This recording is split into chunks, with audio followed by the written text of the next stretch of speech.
Hello students, आज हम करने जा रहे हैं कंटेम्प्रेरी साउथ एशिया का लास्ट टॉपिक। जैसे कि हमने इस चैप्टर के अंदर 7 कंट्रीज़ के ग्रुप के बारे में पढ़ा है, ठीक है। तो इनके अंदर कुछ ना कुछ कन्फ्लिक्ट या कोई ना कोई एथनिक प्रॉब्लम या कुछ ना कुछ प्रॉब्लम्स चलती रहती हैं, ठीक है।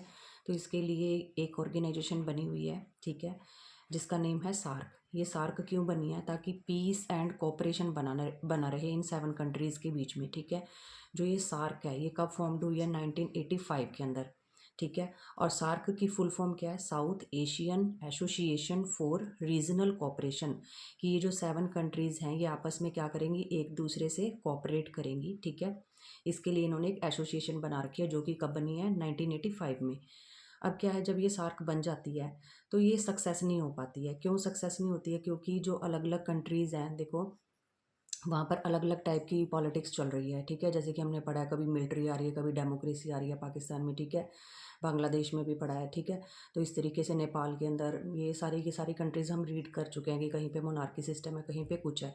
तो ड्यू टू पॉलिटिकल डिफरेंसेस इनके अंदर आपस में मतलब कि तालमेल नहीं बैठा, ठीक है। जो ये सार्क है, ये सक्सेसफुल नहीं रही, ठीक है। तो सार्क के बाद क्या बनता है?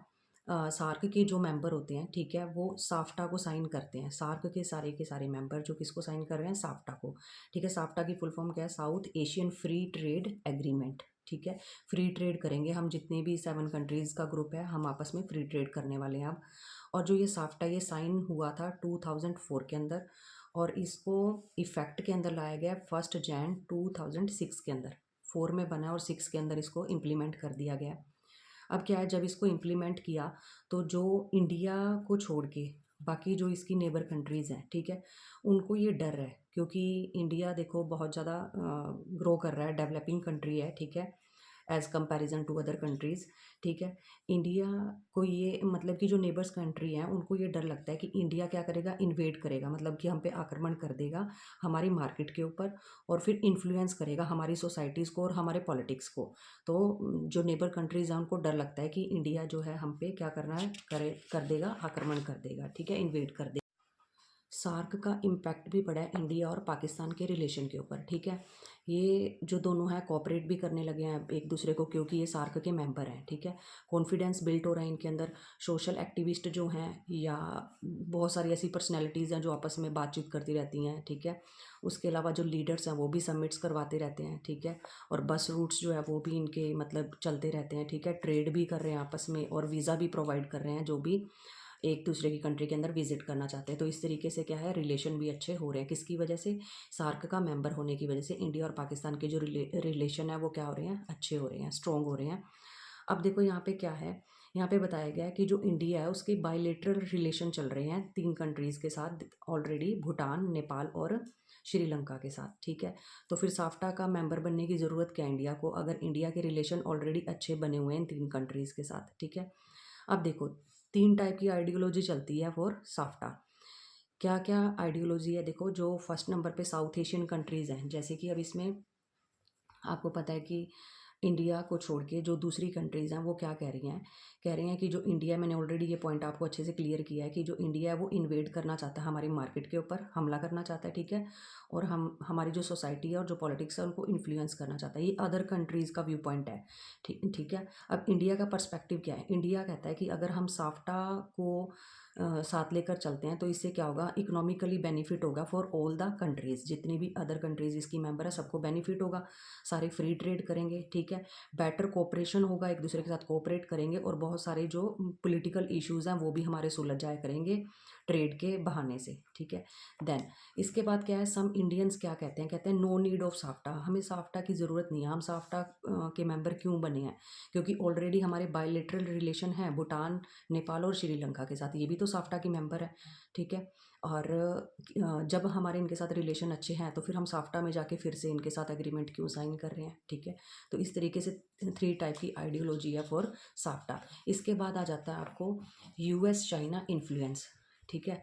ये क्या है? ये भी अब देखो साफ्टा के साथ जुड़ा हुआ आपका टॉपिक है, साफ्टा का, ठीक है। अब देखो इसमें क्या है, यूएस चाइना इन्फ्लुएंस का क्या मतलब है यहाँ पे? देखो, जो चाइना और यूएस है, ये क्या है, 1991 से ही क्या है, ग्लोबलाइजेशन स्टार्ट हो गया।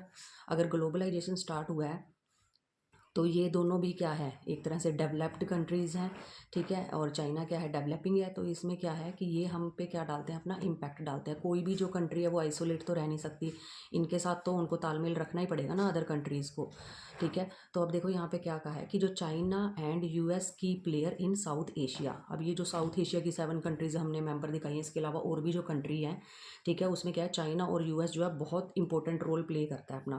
कहते हैं impact on India Pakistan also. अब इंडिया और पाकिस्तान के रिलेशन पे भी ये दोनों क्या डालते हैं, अपना इम्पैक्ट डालते हैं।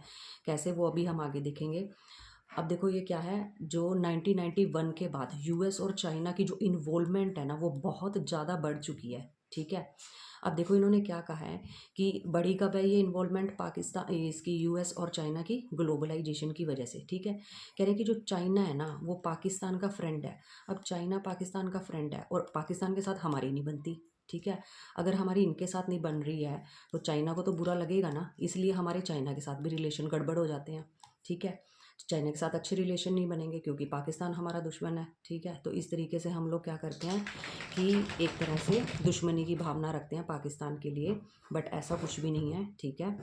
अब इसके बाद क्या है, USA work as a moderator. But जो यूएसए है वो बहुत अच्छा रोल प्ले कर रहा है, किसके लिए, पाकिस्तान और इंडिया के लिए।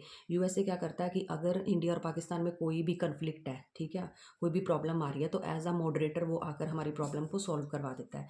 और गुड रिलेशन, अब इसने क्या, इसने कोई पार्शियलिटी नहीं की। जैसे कि अब इसने क्या किया, चाइना ने क्या किया, इसने पाकिस्तान के साथ अच्छे रिलेशन बना रखे हैं, ठीक है, बट इंडिया के साथ इतने अच्छे रिलेशन नहीं है। बट जो यहाँ पर आपको बताया गया है कि जो यूएसए है उसने इंडिया और पाकिस्तान दोनों के साथ अच्छे रिलेशन बना के रखे हुए हैं, ठीक है। इसके अलावा जो इकोनॉमिक रिफॉर्म्स हैं या इकोनॉमिकली जो पॉलिसीज़ हैं, ठीक है, बोथ कंट्रीज़ के साथ इन्होंने बढ़ाई हैं, इंडिया के साथ भी और पाकिस्तान के साथ भी, ठीक है।